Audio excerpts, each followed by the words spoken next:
Hello and welcome to this video. Today I'm going to guide you through a step-by-step tutorial on how to change the name of a group in MailerLite. It's easy to get started, and if you'd like to follow along, there's a link in the description below. You can use it to sign up for a free trial or quickly log into your account.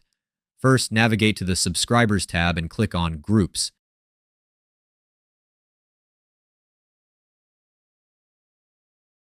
You'll see a list of the groups you've created.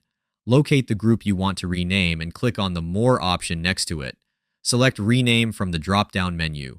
Enter the new name for your group and click Save. Your group name will now be updated successfully.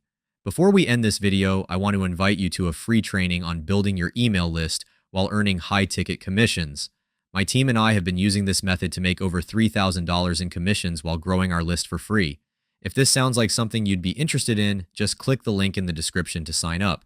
We appreciate your time and effort in watching our video. Your support is truly valued and appreciated.